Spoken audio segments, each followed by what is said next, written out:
Amazing. So, yeah, welcome everybody to this edition of the Sex Tapes run by the LGBT Foundation. There are a few of you joining us live, so hello to you, welcome. And I'm guessing that some people will be watching this from the recording, so hello to you too. Just before we get going, there's just a little invitation, if it feels comfortable to you, to just maybe have a few breaths or just to feel your body on the ground beneath you or on the chair or wherever you are. And just to arrive here, whatever you've been doing today, whatever you've been up to, whether you've had a busy day or a slow day, just really arriving here. And maybe you're listening while pottering around or driving somewhere, or maybe your full attention is here, and it's all really welcome. It's all really welcome.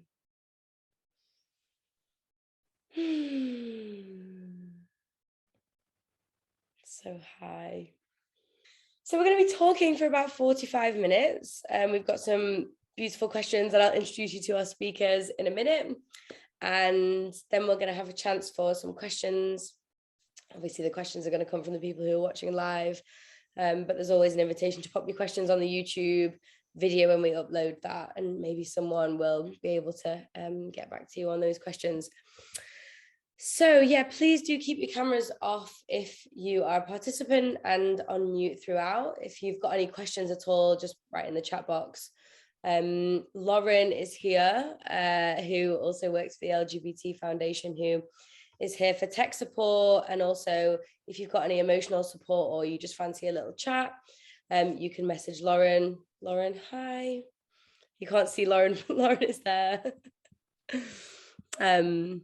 Yeah, so if you are participating, feel free to say hi in the chat with your name, your pronouns, and maybe where you're joining from.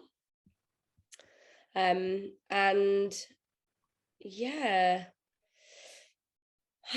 so we're going to be talking about sex toys today, which is super, super exciting and juicy, but I would really love to introduce our panelists while we're here before we say anything else, because I can see all your gorgeous eager faces, and it'll be lovely to say hi. So yeah, please do feel free to introduce yourself. Damian, I'll say hello to you first. Hi Damian. Hi. Would you tell us a bit about yourself and your journey and why you're here? Hi Ria, thanks for having me. I'm Damian and I'm from Enhance the UK, which is a UK charity whose aim is to break down the taboos around sex and disability. As someone who is disabled themselves, I find, like, you know, it is the last big taboo, and we need to break it down. People just assume that disabled people don't have sex, and it's so far from the truth. And I've had a background in sex toys for over 15 years, running my own companies and specialising in accessible products to help those who are disabled have a fantastic sex life. Yummy. That is so wonderful. And I think the work that you do, and especially with Enhance the UK, is just absolutely incredible. And I've learned so much from being on the website, so we can definitely pop the link in to that website and also to your retail website soon. So hi Damian. Hi. Eden, should we hear from you next? Hi Eden, welcome. Hello, yes, I'm Eden. I use they, them pronouns, and I'm part of HOW, which is like something that we started that was doing like queer raves, big queer techno raves in 2018, 2019.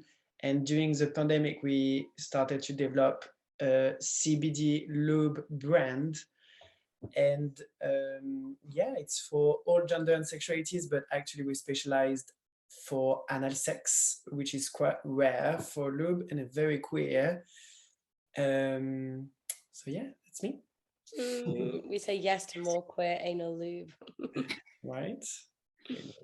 So welcome Eden, and we'll definitely get on to more about your lovely products later, because CBD and lube together, I mean, I'm sure people will have many questions about that, but like, it's such a beautiful combination of stuff. So yeah.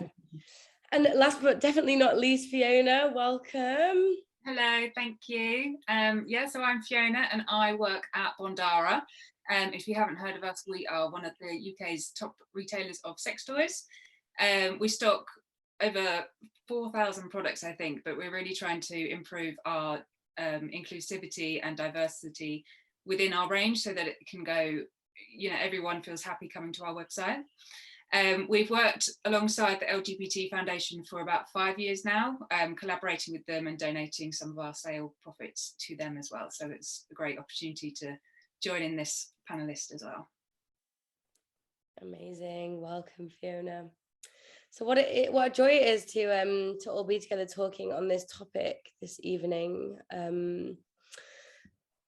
So sex toys, wow, what an incredible topic. And I think one that, even though when people think about sex and sexuality, it might immediately come to mind, I don't actually think it gets that much light in terms of like on the ground, in-depth conversation around sex toys. I think there's a lot of like Instagram accounts and stuff, and like there's lots of professionals or like Instagram influencers that potentially might talk about this, but I think it sometimes lacks the diversity of conversation, and also like the humanity of what does it mean to actually sit down and have a chat about this stuff, from different perspectives, and to have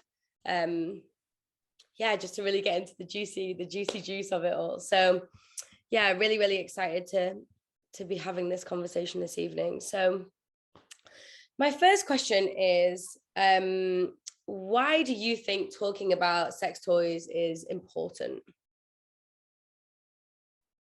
Ooh, I'll go first.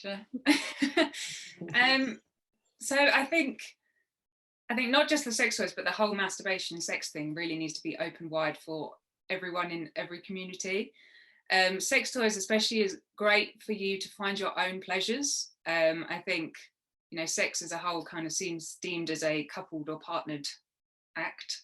But actually using sex toys, it was a great way for you to explore your own pleasures and your own satisfaction first. And it really opens up the different levels of, different types of stimulation that you can have from it, instead of just the acts that are different, human to human touch. A sex toy can have different vibrations or sucking or pulsing or loads of different things. And I think to be able to explore and experiment with that is great. And a lot more people should be talking about it.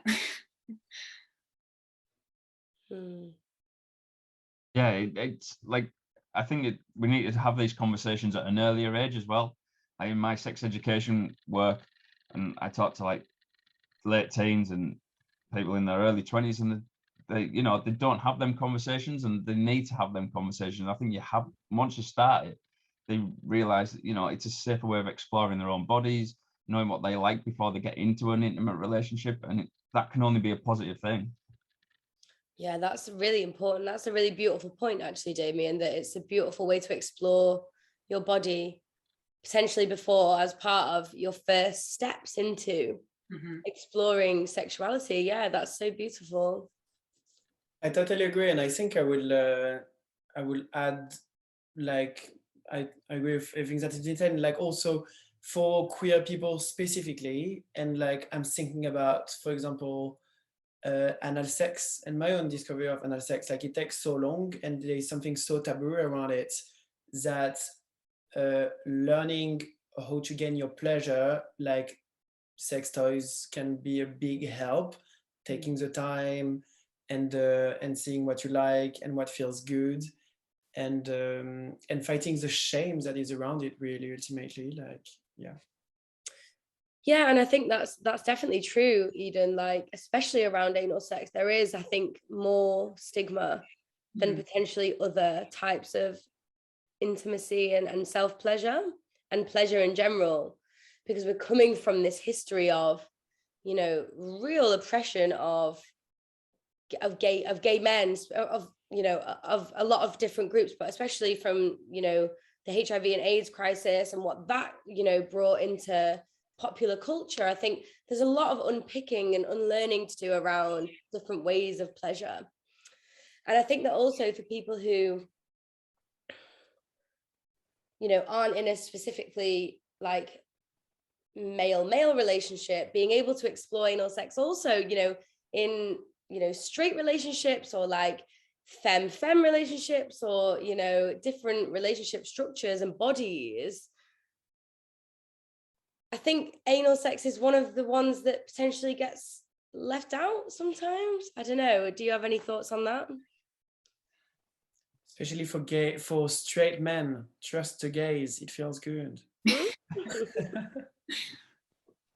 Yeah, I think it's still seen as a massive taboo, and like because of like media hype in the 80s and things like that, and I think again back to that education, we need to educate the generations that it's okay for straight and for gay men to enjoy anal pleasure.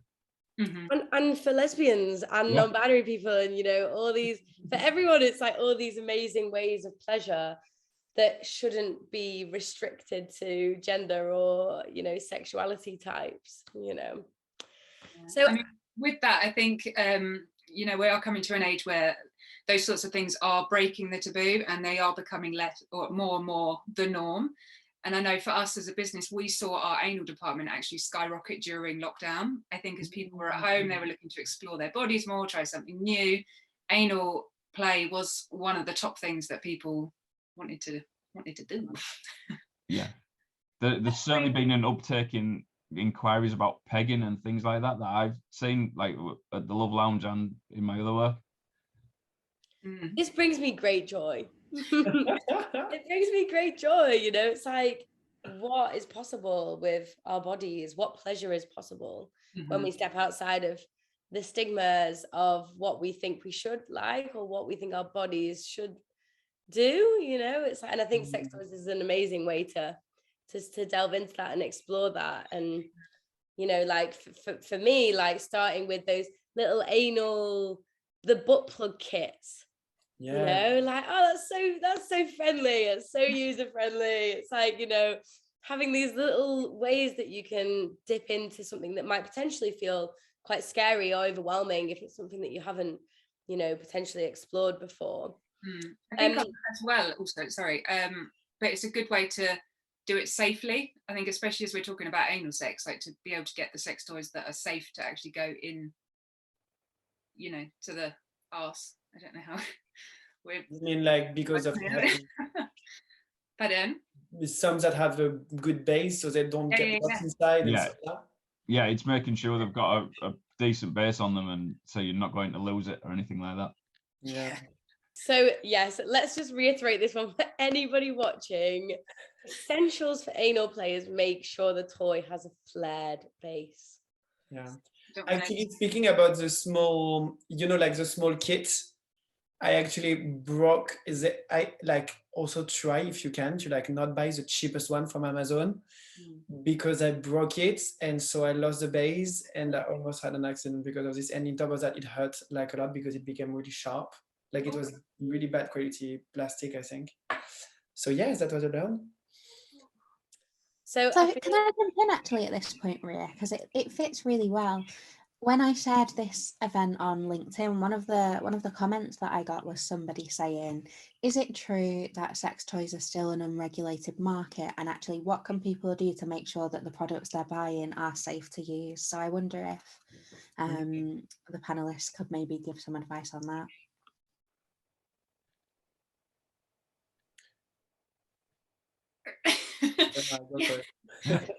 No, definitely. I mean, I know with us through our factories, they're all of the materials are checked and everything to make sure that they go through the standard kind of checks and things that they do at their end. So they are all body safe. If you were still a bit unsure on that, there are different materials that you can opt for if you wanted to make sure that it is body safe and regulated. Things like silicone are big now. They're non-porous, so they're a lot so they don't harbor like as much bacteria and stuff as say jelly or TPE. Things like steel and glass as well, they are safer because they are again, they're non-porous, they're very easy to clean and those sorts of things. But I know from our side, I don't know about other different shops, but our factories will check to make sure that it's all up to scratch. it is definitely more regulated than it used to be. Years ago, it was terrible. There wasn't the regulations around materials and things like that. And like Fiona says, you know, now most stuff is getting to be body safe, which is so important, you know, for pH levels and things like that. Yeah. But it's important, like, to source where you're buying your products from. So going to somewhere like Bondara, things like that, it's important to do, not buying it off Amazon or from somewhere in China that you don't know exactly where it's coming from. Even just for who you give your money to. Yeah, and I suppose the thing is as well, if you do buy it from a reputable shop as well, if you did have any issues with it, then you can go back to them and then they will deal with it properly and professionally. Whereas if you did get it off Amazon or eBay or something, there might be, you know, you might get a dead end or something. Yeah, that's really interesting. And I love this rise in glass and steel toys. Like, I just think they're very aesthetically pleasing, you know. Yeah. Like beautiful glass toys that you can buy with the like details and colors, you know. I think that's really really beautiful, and it also depends on what kind of, you know, sensation you're looking for.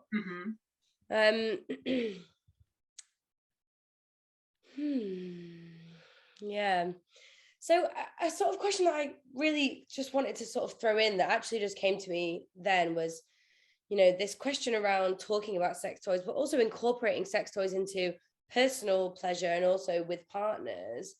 I think that there can be this sense of stigma or sort of this line of thought around potentially feeling inferior in some way to using toys, maybe bring it into a play setting or using it with yourself, maybe just the feeling of maybe using toys as something that's lesser than. And I just wondered if anybody wanted to say anything around that.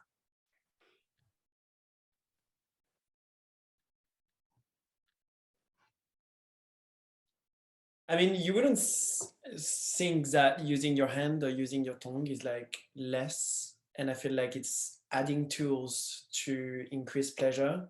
So I did hear that a lot, and also mainly in straight relationship, I think, or like but I think we should really raise this because it's amazing to be able to have toys. And yeah, I think people need to not see it as competition and rather see it as like the wingman. You know, have to be a third, you know, entity in the relationship rather than be competing with pleasure. I think some of it has to do with what product they're using as well. I think if someone introduces a big dildo into the bedroom with like as a first toy, I think it can scare people or something like that. I think it's just starting off slowly and introducing the relationship, having the conversations, and I think still there is stigma around sex toys depending what they are, especially like, for example, toys for penis owners. I think there's still a stigma regard, especially depending what it is. If it's like a fleshlight type product, like a vulva on a stick, I think there's still a lot of people who won't use them because of what it is. Yeah, that's really interesting, and thank you for sharing your thoughts. And also, like, I mean, in my impression, from years of buying dildo, like a lot of the places where I was buying them were also making me feel a bit shameful. Although I feel like this is changing these last few years, and a lot of the shop become like less seedy, if I may say, way more open, and also the increase of like being able to buy on internet on this absolutely beautiful website like Bondora, that are like easy and accessible, and like with a lot of explanations, really helped. Yeah, bringing it out of the darkness and into just, you know, the spheres of life that we move in, like making it a more normal conversation, I think. Yeah, and the fact you can pick one up with your groceries now, you know, you can walk into a supermarket and there is sex toys on the shelf, you know. Yeah. Is that real? Yeah. No, a lot of the shops, a lot of the big supermarkets now. Yeah, you can walk into a Tesco's and buy a vibrator. See, now that is times changing, isn't it? That really is a sign of the times changing. So, Damian, I know that you work a lot with sex and disability, and I'm curious as to what role sex toys and aids can sort of play within sex and disability, and like how they can be a part of that pleasure for people who maybe have less mobility or different access needs. Sex toys can be an absolute, and like sex aids can be an absolute game changer for disabled people. Especially, for example, it can be the only way a disabled person might experience pleasure, because they might not have a physical sexual relationship with another person, so they might turn to toys for that reason. But it's spending time. I spend a lot of time talking to people who have various disabilities and want to know what products might work for them. So it might be down to buttons, might be down to how that product actually, like if it has a remote control, things like that. But it's also looking at what other aids they can use. For example, position pillows, because that can put someone who, for example, has a condition like myself, where my joints dislocate very easily, I have to be careful what positions I would have sex in.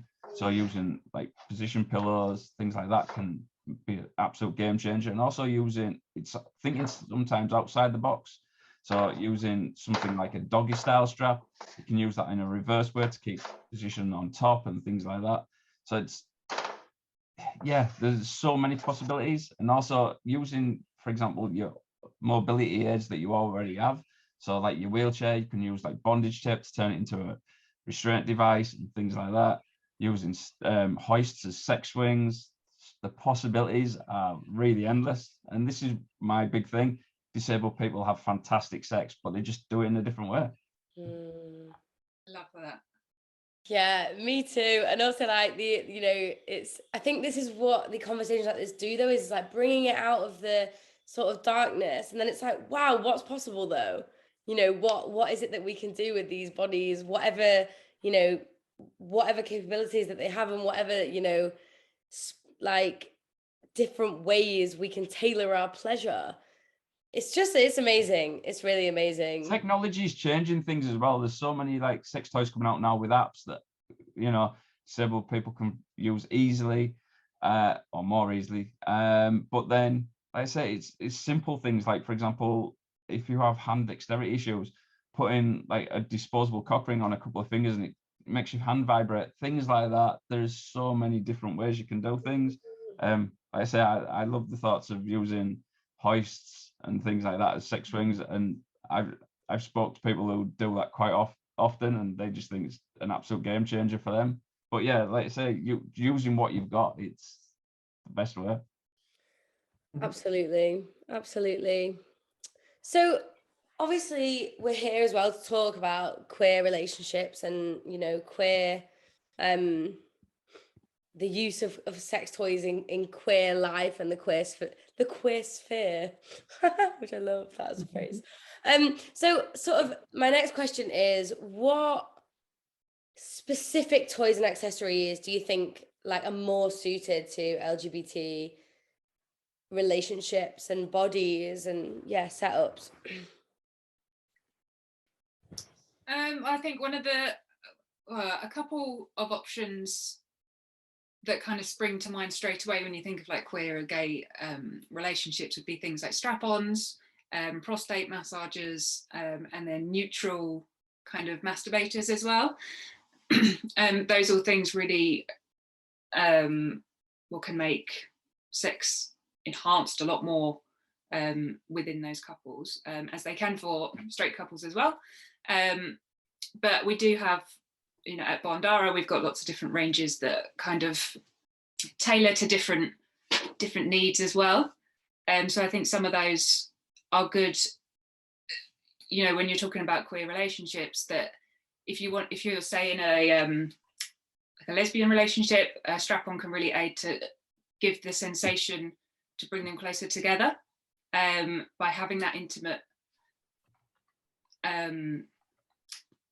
what do you mean, like a kind of the same sensations as, like a straight relationship. So I can't get my words out. Do you understand what I mean? I guess I think what you're trying to say is like the closeness. Yeah. The closeness of body to body, of the Mhm. feeling of penetration, pleasure. Yeah, exactly. Yeah. Your strap-ons are a whole thing. I will never forget how it never is not funny to put a strap-on on. It's always funny. I don't ever not want it to be. It's like it's always this beautiful, awkward, clumsy moment of like, hello. My dick. It's my dick. Would you put them on beforehand, or do you put it on together? Definitely put it, like, play a bit first, then put it on. Yeah. I don't just want it there the whole time. Yeah, and I've never used one of the ones where you put it, like, where it's in you and it's like, I don't know if you have one to hand anyone, but the ones that you put inside yourself, and then also it has a strapless strap-on. strapless strap-on. Never tried one of those. I can imagine your pelvic floor's got to be quite strong. Yeah, but again, I think, you know, that's another one of them products. Again, I think it's exploring with it and just trying it. But it's also like conversations we've had, like during the conversation, saying about like exploring things. Products like these are really good. Bumper, like these called O-Nuts, and these are a brilliant product for, say, like, so you would put that on a dildo or a penis, and it controls how much would go in. So it's a great product for people who are trying strap on potentially for the first time or something like that. So it would be like that. Oh, thanks for showing us, Damian. That's beautiful. And also beautiful glass dildo there as well. But it's like I said, using products like that and that are, like say, gender neutral as well. Like Fiona alluded to, smart for penises, something like that, rather than the traditional what you would expect, like a fleshlight. Give us a tour of that, Damian. So this is a penis stimulator, gland stimulator. I can show you on the glass one. That's 2 vibrating wings. The lube will go into the channel, which makes it easy to slide as well. And you can see the vibration. Whoa. But it's really nice product, and like I said, it can be used without thinking that you're pretending to have sex with another product, with something like, say, a vulva on a stick. Yeah, that's the thing, like, you know, coming from a lesbian background in my youth, like the aversion to, you know, toys that look too much like penises was really, you know, big in lesbian culture, and totally understandable. And I think that it's great to have the option to have something that looks realistic or not realistic. You know, I've got a product that my friends all call him Kenneth. It's like the most visceral looking veiny penis you've ever seen in your life. And sometimes it's great, but sometimes it's like looking at me on the shelf and I'm like, it looks like looking at me in the eye. Chill out. Yeah. So any other like toys or anything that would be specifically suitable or like, you know, work really well in sort of LGBT relationships or self-pleasure? Yeah. I mean, I feel like it's the moment where I can speak a bit more about the loops that we've made with How, which is like CBD lube, both silicone and water. And yeah, it was really made for anal sex. And I think this is why I link it to like toys and accessories that are good for LGBT people. And like, you know, it's like, it's much thicker than usual lube. And so it lasts longer. And also CBD, I don't know if you, like, I guess knows that it becomes in like mainstream culture more and more. Most people know what CBD is, but it's basically like a cannabis oil, like part of the hemp / weed family. And so it relaxes muscle, and so it eases discomfort, which is quite common, let's say, in anal sex. Like it can hurt quite quickly, so it can help. And also it's like a dilator, so it increase blood flow, and so yeah, it can enhance sensitivity, so it helps you not feel pain and also to feel more the pleasure. And it was really like designed with queer people in mind. So yeah, it doesn't make you high, sadly, maybe. Yeah, I think that it's an absolutely beautiful product, like anything that helps to relax the area. I think with any sort of exploration, going slow, especially with like any penetration at all, really, you know, having that ability to go slowly and see it as an exploration rather than like a goal based or like, you know, sort of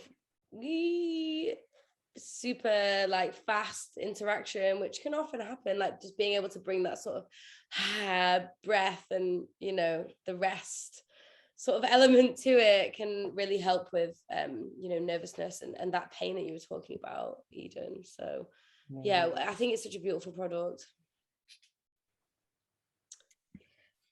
So next question, do you have any sex toy top tips for us?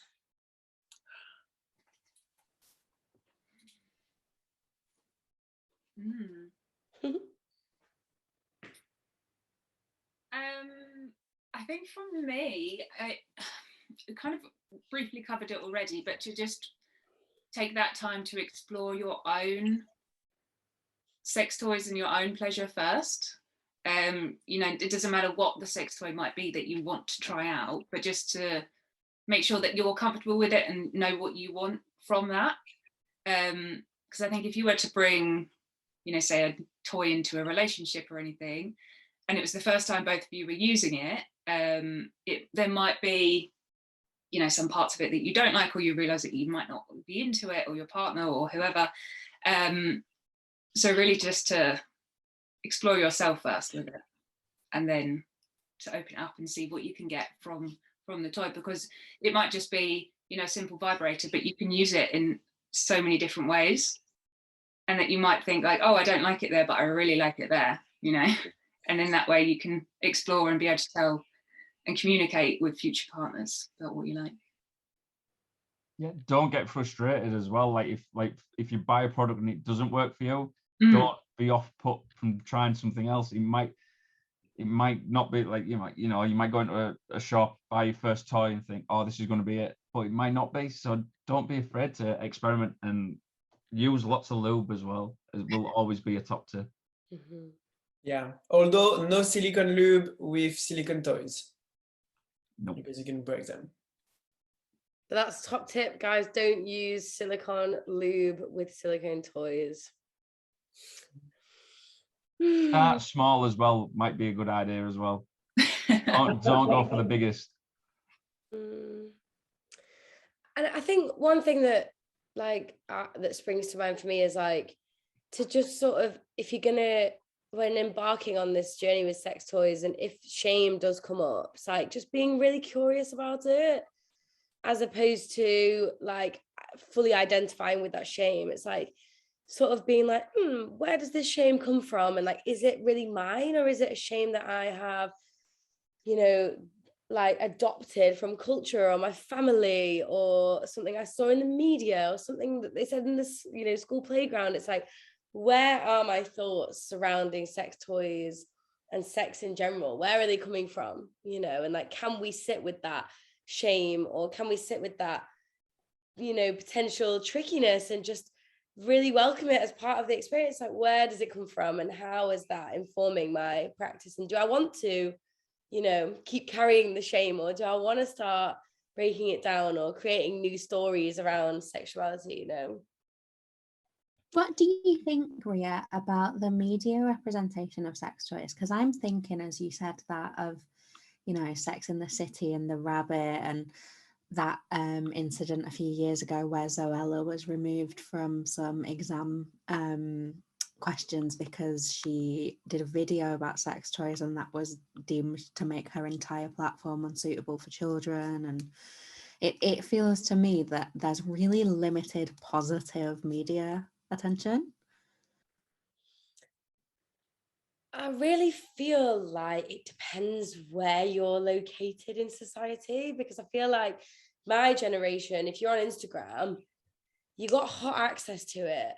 And I guess that's not the wider media as such, but it is locational social media, little bubbles of super sex positive spaces, you know, and it's really hard for me to have a different perspective on it, because I'm in this world of talking about sexuality, sex toys, so it's something that sort of is very, you know, present in my life. But I remember growing up, it was like there was just so much, you know, there was Ann Summers really was the only place, and that was associated with like silly drunken parties as opposed to like pleasure and education. It was, but I guess that was the only way in, really, was this sort of more gimmicky thing.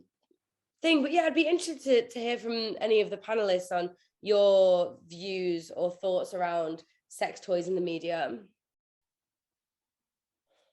I think there's more now than there used to be, like, but I think it depends where you're looking for it, in the sense of, you know, you'll see documentaries about sex on mainstream TV, and quite often they're made to be sensationalized rather than doing it in a tasteful way. I think it boils down to as well that we need to change education where sex is concerned. It needs to be pleasure based rather than biology based, as it really is still. You know, when, as someone like who's done sex educator training, you are basically told you should not be talking about pleasure in a school setting. You know, you can't even tell kids what the clitoris is for. You know, you can tell them where it is, but you can't tell them where it's for. It's crazy. So I think you change that narrative, and then, like you say, you go into the mainstream media, have people talking about sex toys in a positive way, not just a sensationalist way. That's how you change these conversations.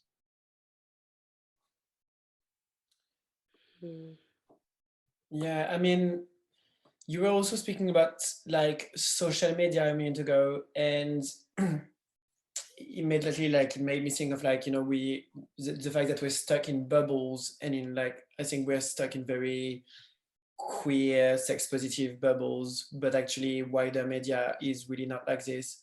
Funnily enough, like I said the word annulingus to my parents like a year or so ago, and they were so shocked that I knew that word. And I'm like, I'm 20 past, and like, you know, it's not, doesn't seem like so pornographic, and like, which is like such a basic word that we use all the time, but like it's a proof that it can seem a bit more shocking. And also, even when we go to, it's not just about speaking about sex toys. For me, it's also like speaking about like a queer angle about sex toys. And even when we go to like all the sex shops, in like everything is so straight, and it's so like has only one angle to it, that yeah, like I feel like we do have so much work to do around like make like deepen the conversation around it. Yeah, thank you, Eden. This actually leads really nicely onto the next question, which is sort of like, how do you think that sex toy retailers and sex shops can do better for LGBTQ people, like specifically like trans and non-binary people? Yeah.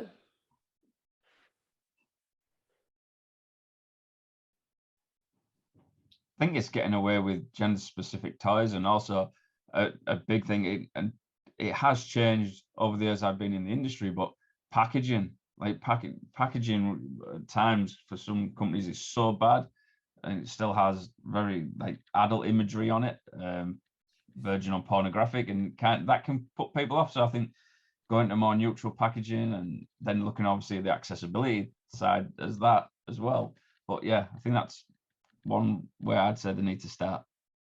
I think one thing that we've definitely been doing over the years is to work on our content as well, to make it a lot more gender neutral, and with skin tones and things, to make sure that we're wording them correctly, just to not be in that position where we might put people off. You know, we want it to be a safe place for people to come. So I think that's definitely a first step. but it's always something that we're looking, to work on in the future. I think you just you're speaking about like packaging, and I think it's like bouncing off of what you're saying, Fiona. Also, I love that you're like going away from this and like even thinking about like how can we stop gender term, for example, because like always putting like this is for men, this is for women, when like so many trans and non-binary people, like a woman with a dick being like, well, it's for dicks, but it's not for men. Like, there's like this kind of like microaggression when you're looking for products that can be super harmful. And yeah, it's so good. And also I think like platform who can like hear feedbacks and listening to the community, and who are like reactive to their customers, and who can take like quick action and change their marketing strategies, are like really like platforms like support, which I feel like you're doing, Fiona at Bandara. So yeah, I think like stop buying from like shit platforms that clearly don't care about queer people, and like value more brand who does. Yeah, I absolutely agree. And I think just even when brands have the awareness of like different body configurations for different genders, that some women do have dicks, and some people might not want to call it a dick, and some people might not want to associate with the genders at all. It's like just a brand having that awareness of how to market, because at the end of the day, this is a product, and it can, if you've got a hole that it can go in, then great. And if you've got whatever the body configuration is, it's like it doesn't have to be so gendered.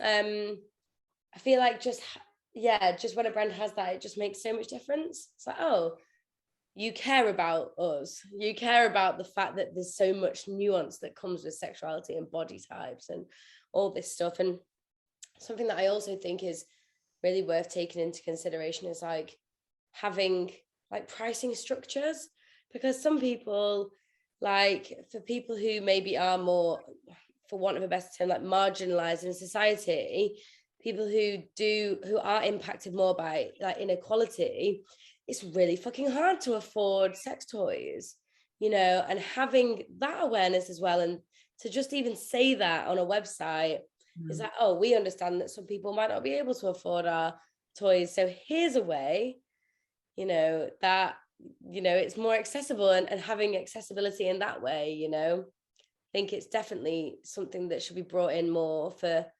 bigger brands, definitely, that can afford to have these structures in place.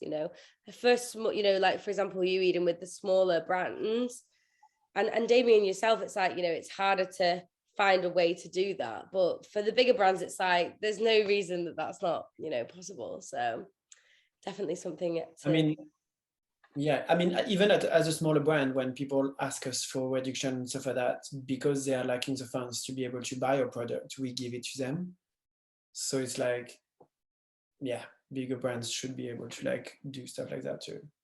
No, I agree. Yeah, and I think as well, going back to the point of having safer experiences with sex toys, like if people can't necessarily afford certain sex toys, then they might go and do things that might harm them in the long run, so I think I definitely agree with that, to be able to have price points for everybody, or if not, then to be able to offer alternatives of what they might be able to do instead, then I think that's really important.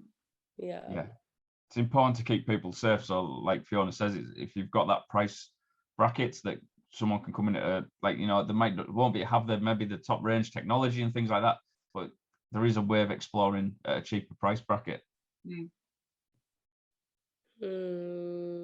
Amazing. Thank you all so very much. I'd like to open a bit of space for some questions, but I'd just like to give an opportunity if anybody has anything lingering that they'd like to say before we move into sort of opportunity for Q&A, then there's a bit of time for that now.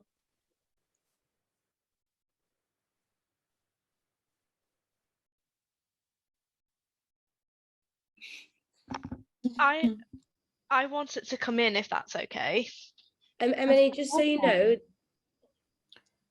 that we're doing questions via the chat because it's actually being recorded. So if you're comfortable being recorded, your voice, then you're more than welcome to say something. It's fine by me, but it's completely up to you and how you want to proceed. As long as you're comfortable, then it's absolutely fine. Okay. I just wanted to add that, like, I'm actually from Cyprus, so coming from a country that has no sex shops, no sex education, no sex advertisement, I met with sex toys and everything that comes with it when I moved to UK, and that was when I was 18, 19. So definitely in a better position compared to some of the countries out there. But I think I completely agree with everything that everyone was saying in terms of how gendered it is and how toys actually have sexuality as if, like, you know, this is only for straight sex and this is only for queer sex. And I think it is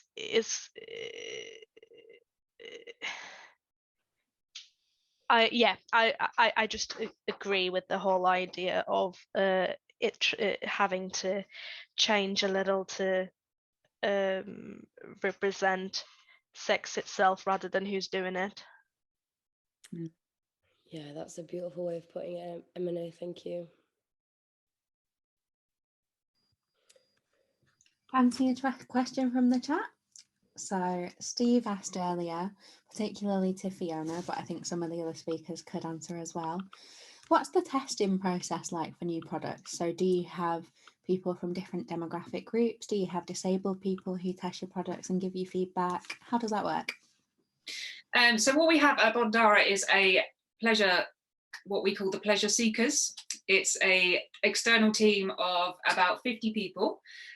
These are all just members of the public who have applied previously when we sent out like applications for them. And then we send them on a monthly basis various different products, and then they go away, test them for the month, and then come back with their reviews. And then for the 50 people, as part of the application process, we did ask for like all the basic like questions, like their pronouns, their genders, any disabilities and things like that, just so that we can then make sure we have a rounded group of people to do the testing.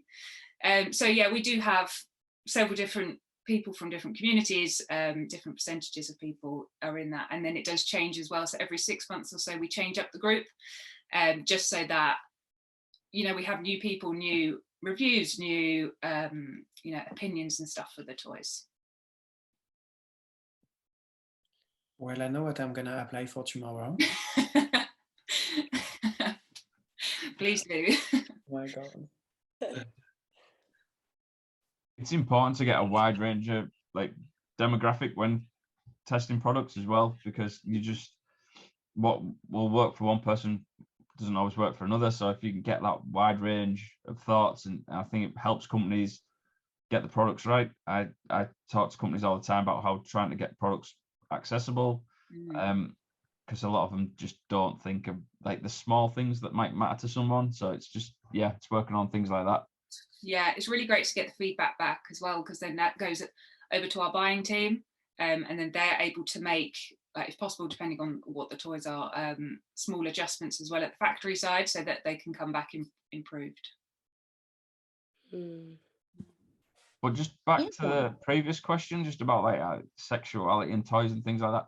I think another thing that has changed more over recent years is the color of products, because at one time, like, you would see any product that was basically marketed at the gay market, especially for gay men, was always black. There was never color; it was just always black. But that seems to be changing now across the board.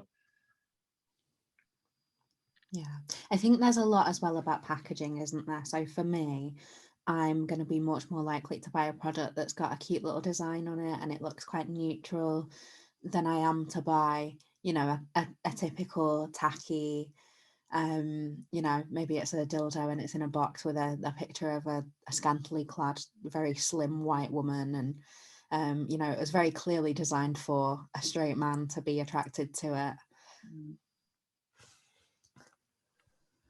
Definitely. I think, especially in this day and age, packaging is everything.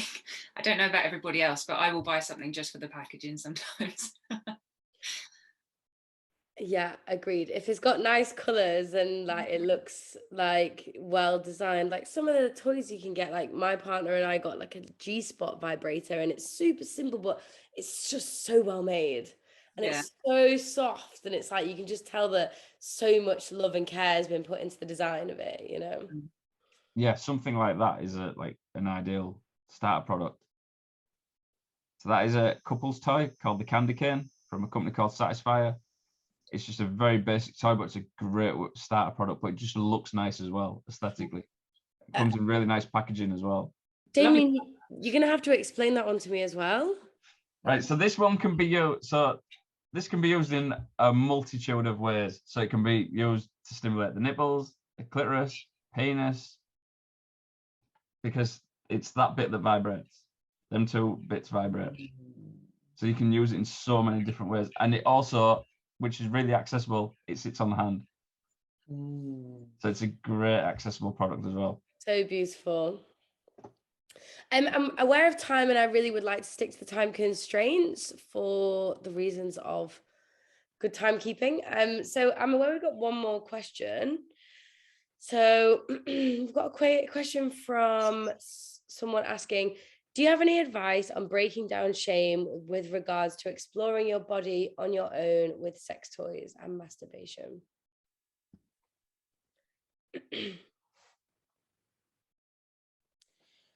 I mean, like breaking down shame is such a long journey.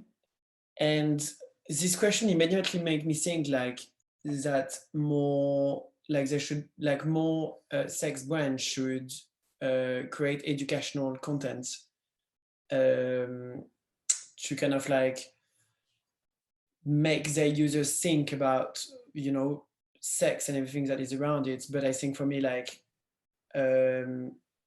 breaking down the shame is like taking time, so much time, and buying product and just spending time with yourself, feeling yourself, and breaking down shame, especially as queer people, take freaking years, and it's okay. Yeah. Yeah, I think as well that goes back to the point of when we were talking about social media and media in general. I think if it was a more openly like communicated topic, then these people might feel less shameful on certain levels. You know, I think, as you said, if there's educational content, not just from the brands, but from a whole aspect of people out there, and that it was more widely available, then it might help in those instances as well. Yeah, I think it as well, just like tagging on what Fiona said there, it's like that hope of the social media companies not clamping down too much to make another stigma about it. You know, sex educators get their accounts stopped on Instagram, for example, when they're talking about certain topics.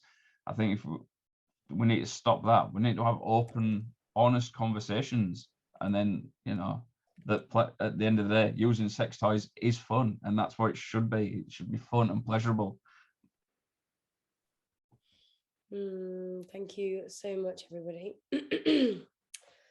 Yeah, and I just also want to echo what Eden said, is like, just take the time with the journey. There's no need to add shame about shame. You know, it's like, don't need to be ashamed of the shame. It's like, it's all part of the journey of unpicking the stigmas around sexuality, which is, I just think it's going to change the world. You know, I feel like once our sexuality is brought into the more social sphere and just like part of our lives and our journeys, and this all this amazing pleasure that we can feel, and the awkwardness and the clumsiness and the communication that's required, like, I feel like it's a real crux of the next steps to take in society. So thank you all so much, Damian, Eden, Fiona and Lauren for joining and supporting. To everybody that's been listening along, thank you for your questions.